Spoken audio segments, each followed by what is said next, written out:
Posted on the wall right there as you come in the door is the actual Open Meeting Act. As always, I would ask that you stand with us for a moment of silence and as well the Pledge of Allegiance.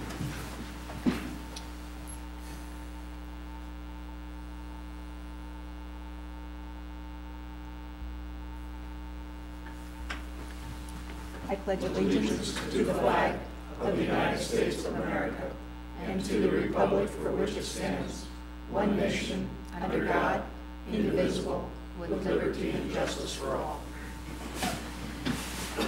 We'll continue with roll call. Granquist. Here. Lange. Here. Merrill. Here. Clausen. Here. Murin. Here. Moaning. Here. Faust. Here. File. Here. All right. Under actions, I would ask for a motion to approve the consent agenda as provided you. So move, Your Honor. Second. Motion with a second to approve the consent agenda. Please vote. All council members voting in the affirmative. And as well, approval of the full agenda as provided you. So move, Your Honor. Second. Motion with a second to approve the full agenda. Again, please vote. All council members voting in the affirmative. Okay. Action items here.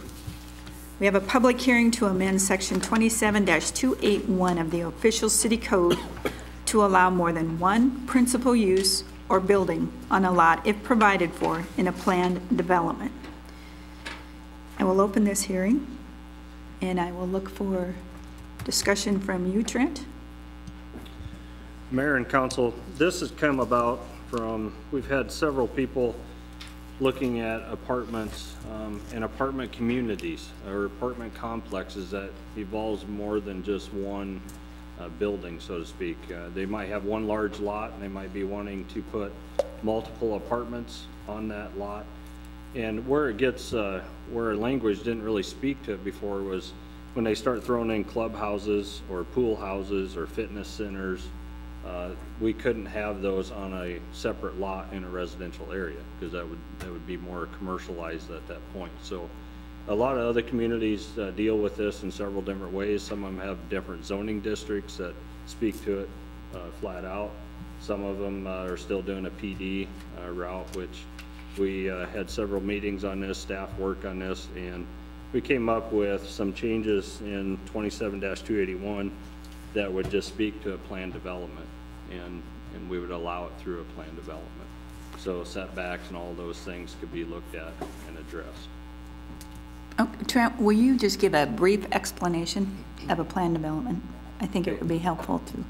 Planned development is when you utilize, you can have several different zoning types or I guess ideas come together onto one lot. So if it's a commercial business, you know, you can do a planned development and have 20% of it become industrial, or 20% of it maybe becoming some other type of zoning district. So it kind of, it speaks to setbacks. So if they have a problem meeting a setback maybe up against the river or whatever the case may be, all those things can be spoken to via PD. And once that plan development is approved, there's no changing of it without coming back again. Yes. So if somebody wants to add another garage to their apartment complex, then they'd have to come back through here, Planning Commission and through here, to amend that. Okay. Trent, is it true then it gives the community or the developer some flexibility, but allows for public input as well, because there's an additional public hearing process involved in the plan development? Yes, that's correct. Okay, nothing pertinent as far as lot size or anything like that to this? Just no, most of these are large lots to begin with, especially with the apartments that were kind of, you know, that there's been questions on. Okay. So most of them are fairly large lots. Okay. Any other? Another question then too, because it speaks not only to the residential, the multifamily development, it also speaks from what I'm seeing in the ordinance to commercial situations. Say like if I'm a car dealership and I have one building where my sales building is and another building that I have for maintenance or spare parts or something like that, that makes it accessible now without having to do a lot split, correct? Yes, well, I think I can answer all that, Councilman. This, we always had provision a little bit for commercial and industrial in there. Typically, that was utilized a few times, not a lot, but it's a principal use for that land. And it's when they want to add in more extra principal uses for that same zoning area, that same land use. If it's a storage building for their business, then that's different. That's an accessory use. It's not a principal structure.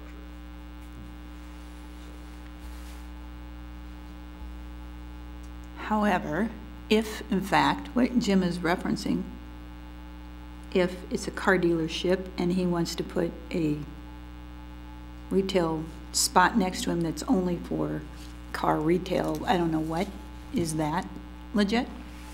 You know what I'm saying? Or am I getting too into the weeds here? I don't mean to be, but I guess it's, you know, are you saying retail can't? No, I think, I mean, a plan development would speak to some of that. That would, Nope. I mean, Okay. we don't see a lot of that, so it, but plan development kind of mixes and matches a little bit. Okay. I don't want to go any further. I could really mix it up here, couldn't I? Anybody else with any questions or comments? Seeing none then, do we have a planning commission report, Beth? The Norfolk Planning Commission held a public hearing on March 17, 2015 for an amendment to Section 27-281 of the official city code to allow more than one principal use or building on a lot if provided for in a planned development. Norfolk City Code prevents the development of more than one principal building or use on a lot in a residential district. The development of apartment complexes with multiple buildings, including clubhouses and pools, is not allowed due to this restriction. This ordinance permits apartment complexes with multiple buildings and uses to be developed with a planned development while maintaining setbacks and the underlying zoning. The Planning Commission recommends approval of the amendment on a 5-0 vote. And before I close this public hearing, I failed to ask if there's anyone else who has comments or questions or wants to have this addressed within the audience. Okay, if not, then I will close the hearing and ask for consideration of ordinance number 5337, amending section 27-281 of the official city code to allow more than one principal use or building on a lot if provided for in a planned development. Your Honor, I'd offer ordinance number 5337 for consideration. Second. Okay, we have a motion with a second. Any further discussion at all? If not, short title, Beth. An ordinance of the City of Norfolk, Nebraska to amend Section 27-281 of the official city code to allow more than one principal use or building on a lot if provided for in a planned development, to provide when this ordinance shall be in full force and effect, and to provide for publication of this ordinance in pamphlet form. Okay, with that, I would ask that you please vote. All council members voting in the affirmative, ordinance 5337 carries on first reading. Your Honor, I would move that we suspend the rules and pass ordinance number 5337 on second and third reading, as there's been no opposition spoken against it. Second. Okay, we have a motion with a second to suspend and pass this on second and third. If no further discussion, again, please vote.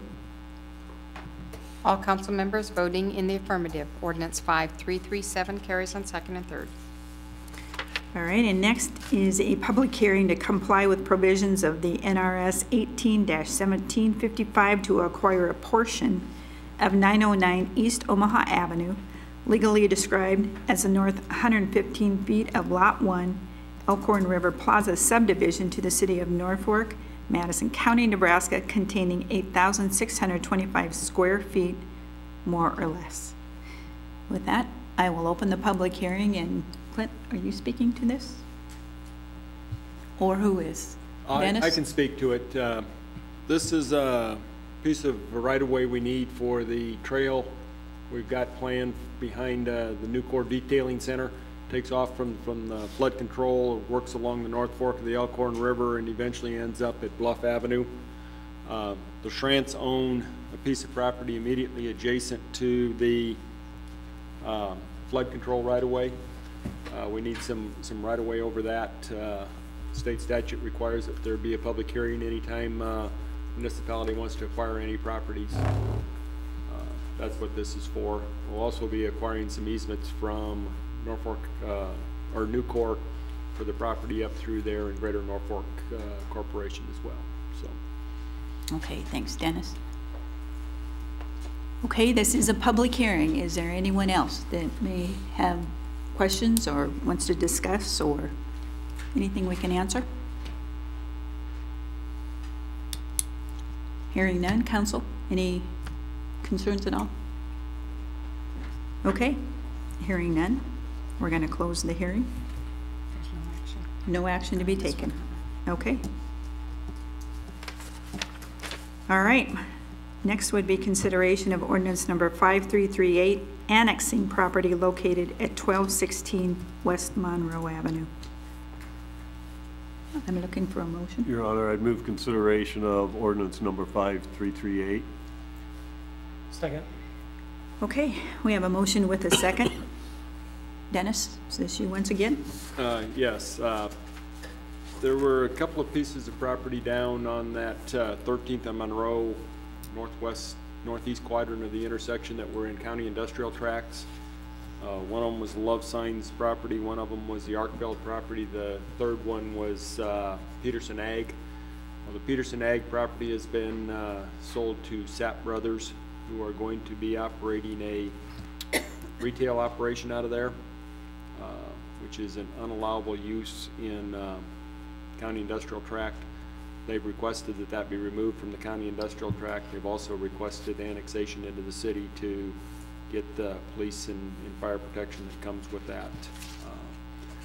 This ordinance would be annexing that tract of ground to the city limits. Can only be passed on one reading, as state statute requires that annexation ordinances be passed at 3 separate meetings.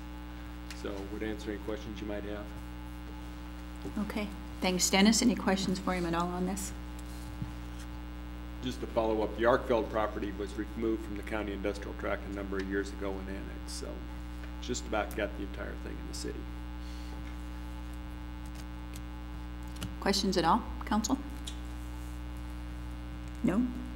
Okay, short title, Beth? An ordinance of the City of Norfolk, Nebraska to annex to said city a part of the south half of the north half of Section 34, Township 24 North, Range 1 west of the 6th Principal Meridian in Madison County, Nebraska. With that, please vote. All council members voting in the affirmative, ordinance 5338 carries on first reading only. All right. And lastly, here's an administrative report, and we'll look to Randy to give presentation of the comprehensive annual financial report for fiscal year ending September 30th, 2014, along with related single audit report and auditor's letter. Randy? Yes, Your Honor. As you mentioned, there are actually 3 financial reports included in the agenda packets under enclosure 23. This will begin on page 51 of your agenda packets. The CAFR, or Comprehensive Annual Financial Report, is the first of those, followed by the single audit reports, then the auditor's management letter. As I mentioned, the first report is the CAFR, and that's on pages 51 through 118 of the agenda packets. The best place to look for a broad overview of the city's financial condition is the 2 government-wide financial statements on pages 29 and 30 of the CAFR, which are pages 86 and 87 of the agenda packets. These statements are prepared on a full accrual basis of accounting, similar to how most businesses prepare their financial statements. The statement of net assets is on page 30. The statement of changes in net assets is on page 30. And this is similar to a business's income statement, and that's where I'll focus my review of the CAFR. You'll notice on the top part of that statement, the various government functions are listed down the left-hand column, such as public safety, public works, so on. The expenses on a full accrual basis, including depreciation expense, are in the next column for each of these governmental functions. For instance, the library had $1,409,728 of expenses last year. The next three columns are the program revenues related to these functions, broken down by charges for services, operating grants and contributions, and capital grants and contributions. And finally, you get the net cost of operating that particular function after you subtract all of the related program revenues. Governmental activities which are subsidized by general revenues are, in other words, you don't expect the charges for those types of activities and the grants for those types of activities to cover the full cost of the program. Those are in the top part of the statement, and then immediately below there is the business type activities, where you do expect charges to cover the full cost of those activities. And as you'll see, the net expenses for all the city's governmental activities are negative. In other words, we had expenses greater than the revenues related to that, just as you would expect. And then for the business type activities, all the net revenue is positive, just as you would expect and hope. Bottom half of this statement shows the general revenues of the city used to cover the net costs of the governmental activities in the top half of the statement. And then finally, you get the totals for the current year compared to the prior year numbers, prior year net revenues and expense for each of the governmental functions on the top half, and prior year general revenue on the bottom half of the statements. When you combine the net expense or revenues at the top of the statement with the program revenue, the general revenues at the bottom of the statement, you get the what the change in net assets is, and this would be similar to net income for a business. This is a third line from the bottom on page 30. As you can see on this line, the city's net assets increased almost $4 million during the year, or about $100,000 more than last year. Actually a very similar increase in net assets. $2.2 million of this increase in net assets was in the governmental activities, which is about the same as last year's $2.3 million increase. However, some of the major components of that changed. For instance, last year, we actually had a decrease in sales tax caused by that $544,000 refund to Tyson. They had paid use tax in error for 7 years, and that was paid back last year. This year, however, we're showing about a $954,000 increase in sales tax from the prior year, and part of it is because we don't have that refund this year. And then the hailstorm is the cause of most of the remaining increase as people are repairing their homes and repairmen are coming into town. The purchases they make are increasing our taxable sales. I was saying the large sales tax increase was a $1.2 million increase in the net expenses of governmental activities. The biggest one of these was in Public Works, which increased $875,000. We had some large repair, maintenance type projects that were expensed, including overlay projects like Victory Road, Norfolk Avenue, and First Street. The next largest increase in net expenses was in general government, which increased $730,000, primarily due to a $621,000 decrease in the group insurance fund net income. We had a large increase in claims this year, and according to generally accepted accounting principles, internal service funds net income is shown in the general government section of this report, and that's why that had a big increase in net expenditures. Public safety expense increases $481,000 in net public safety expense, primarily due to a $348,000 decrease in grants and contributions. Last year there was Norfolk Rural Fire District funding for the purchase of a rural pumper and a quick attack truck. These capital contributions reduced net expense in the prior year, but even though they were used to purchase assets, those assets are being depreciated over a long period of time, so there's very little expense related to those capital contributions shown in the prior year's financial statements. Because we don't have those capital grants this year, the net expenses went back to a more normal level. And net park and rec expense decreases $580,000 for a similar reason, only going the other way. This year we received a grant from the Nebraska Department of Roads for the trail along the Elkhorn River in Tazuka Park. This is shown in the $519,000 of capital grants and contributions for park and rec. They're showing all this revenue this year, although that trail will last many, many years and be depreciated out over many years. So there's no offsetting, direct offsetting expense for that large revenue. $1.8 million of the increase in net assets was in the business type activities, which report the city's 3 enterprise funds, water, sewer, and solid waste. This compares to a $1.5 million increase last year. All 3 of the enterprise funds, as I mentioned earlier, had an increase in net assets or net income. $1.4 million of this increase was in sewer fund and about $300,000 in the water fund. And water and sewer rates have been set to fund the large capital improvements shown in the water and sewer master plan this decade. Sewer fund got a boost this year to their net income with the receipt of $258,000 of federal and state grants to replace the sewer lines damaged in the 2010 flood. So that gave them a nice little boost this year they didn't have last year.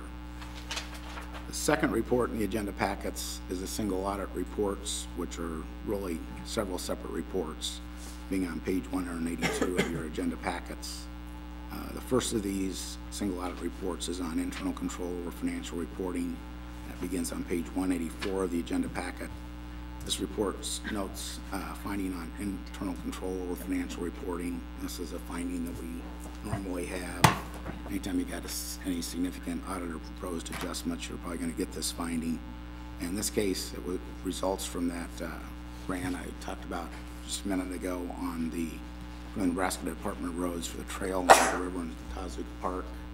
Department of Roads paid the contractor directly for those expenditures. There's no cash passed through our hands. That grant is not included in the expenditure of federal awards. However, it is supposed to be included in the financial statements, and that was overlooked when these financial statements were put together. The auditors caught that and proposed an adjustment, which we made, and put those on the city's financial statements. But because they caught that and proposed that adjustment, that results in a finding, which is a very common finding and one you're going to see in our financial statements most years and most other cities' financial statements. Findings on internal control or financial reporting, like I said, are common, and that's nothing unusual. The second single audit report included in the agenda packets begins on page 186, and this was an error. On what page, Randy? I'm sorry, I'm trying to stay with you here. 186. 186. 186. Okay. Instead of looking at what you got in your agenda packets for that, you should look at what was handed out tonight. The auditors make mistakes too. And when I was going through this, getting ready for the meeting today, I was reading through the auditor's report on compliance with the major federal program requirements and internal control, those compliance procedures. And that's covered in this report as laid out in your agenda packets. However, the portion of the report that somehow or another got missed. I don't know if somebody hit the wrong delete key or something when they were putting this thing together. But the schedule of expenditure on federal awards, the opinion on that was not included in what was in your agenda packet. I caught that, I called the auditors, they corrected that, sent out a new report, and that's what you have in front of you now. That's a clean report saying that we complied with all the major federal program requirements. We have good internal control over those federal program requirements. What was missing but is now in there is the fact that they audited our schedule of expenditure of federal awards and found that was in compliance with the accounting principles for preparing those schedules.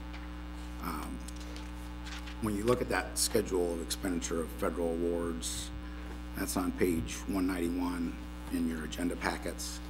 You'll see the city spent $617,000 of federal grants during the year. We had one major federal program, the way it's defined in the single audit rules, which was a community development block grant, for which we spent $320,000 of federal awards. Over $116,000 of this was in our 6 different community revitalization grants. $203,000 was for the owner-occupied rehab grant. We had one other significant federal grant, which was the $195,000 FEMA grant for the sewer lines that were damaged in 2010 that I'd mentioned earlier.